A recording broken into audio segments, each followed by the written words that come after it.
इस्तीफा दिया गया या इनसे जबरदस्ती इस्तीफा लिया गया और एकदम से नए चेयरमैन का भी ऐलान कर दिया? और क्या ये कॉम्पिटेंट होंगे, ये असद कैसर और अली मोहम्मद खान, क्या ये पीटीआई की जो बिगड़ती सूरत हाल है राहत साहब उसको थोड़ा संभाला दे सकेंगे? क्या वजह बनी है बैरिस्टर गौहर की और सलमान अकरम राजा की?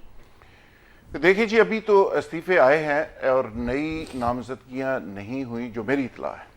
और जब तक जेल में राब्ता बाकायदा तौर पे नहीं होता तो शायद ये चीज़ें आगे ना बढ़ सकें। अभी तो सिर्फ सारी पार्टी बुशरा बीबी को भुगत रही है और उनके खिताबात और उनकी बदतमीजियों को बर्दाश्त कर रही है। आज भी इजलास के अंदर ये इस्तीफ़ों की नौबत इसलिए आई कि जब बुशरा बीबी ने पार्टी इजलास के अंदर सारों को बार बार बेगैरत और बेशरम कहा और मेरी इतला के मुताबिक 7 मरतबा उन्होंने बेशरम का लफ्ज़ यूज़ किया लीडरशिप के बारे में, और वो सारे वहाँ पे हैरान रह गए कि भाई हम तो 10-10 साल से, 15-15 साल से, 20-20 साल से हमने अपनी फैमिलियाँ तबाह करवा ली हैं, अपने कारोबार तबाह करवा लिए हैं। हाँ। हमारी हालत ये हो गई है, घरों से कितने कितने दिन, कितने कितने महीने बाहर हैं, 50-50 मुकदमे हमने भुगत लिए, तो अब हम बेगैरत भी बन गए। तो उसके बाद सलमान अकरम राजा साहब ने कहा कि भाई मैं तो पार्टी को जवाबदेह हूँ, मैं किसी की फैमिली को या किसी की बीवी को या किसी के भाई को जवाबदेह नहीं हूँ, मैं पार्टी का सेक्रेटरी जनरल हूँ। सबसे पहले वो बोले, उन्होंने इस्तीफा दिया और उसके बाद बाकी लोगों ने भी इस्तीफों की बात की, और ये एक लंबी लिस्ट है जो लोग मुस्ताफी होना चाहते हैं। लेकिन सबके सब लोग इंतजार कर रहे हैं कि जेल के अंदर राब्ता हो जाए। अब देखना यह है कि बुशरा बीबी जिस तरह बिहेव कर रही है, जिस तरह डिक्टेटरशिप पार्टी के अंदर उसने नाफज कर दी है, और उन लोगों के ऊपर जो साल से पार्टी को लेके चल रहे हैं, उन लोगों को क्या मिला? पॉलिटिकल इजलास था ना ये, जिसमें ये सब कुछ हुआ।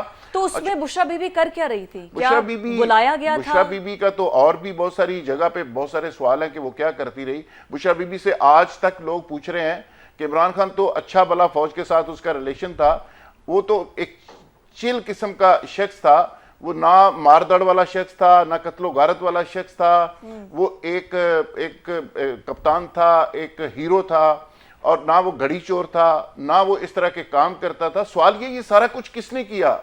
ये फरा गोगी जो गैंग था, ये भी बुशरा बीबी इसकी पैदावार इसकी थी। और फिर हाफिज साहब के साथ लड़ाई किसने करवाई?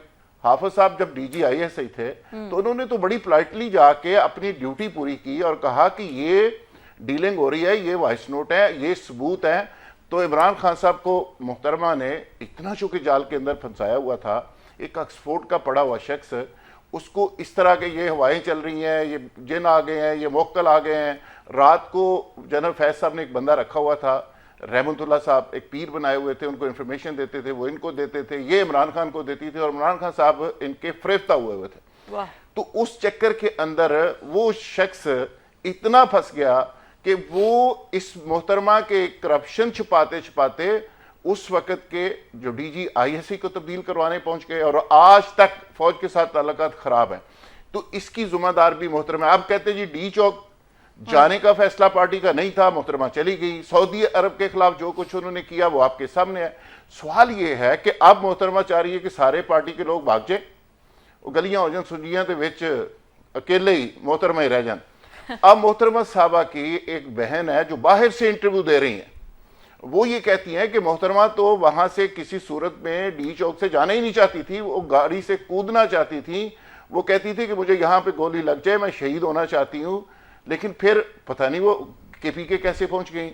और उसकी भी एक लंबी कहानी है जो बुशरा बीबी नहीं बता रही। उनकी बहन बाहर से बैठ के इंटरव्यू दे रही है और वो कह रही है कि जी वो छलांग लगाने लगी थी, फिर गाड़ी का टायर ब्रस्ट हो गया, फिर गाड़ी चेंज हुई, फिर अली अमीन गंडापुर साहब उनको अगवा करके जबरदस्ती KPK ले गए। अच्छा, अली अमीन गंडापुर से जब किसी ने पूछा तो उन्होंने कहा भाई वहां पे गोलियां हमारी गाड़ी को सीधी लग रही थी, तो मैं क्या करता, हमारे पास ये बीबी एक अमानत थी और पठानों के पास हमारे लीडर की बीवी थी, अगर वहां कुछ हो जाता तो फिर मैं सारी जिंदगी जवाब देता रहता कि क्या हो। अब अली मीन गंडापुर साहब बेचारे इतने नको नक हुए हैं कि उनको एक ही मैसेज है कि या तो बुज़दार साहब की तरह बिहेव करो, KPK के बुज़दार बन जाओ, तो या फिर छुट्टी की तैयारी करो।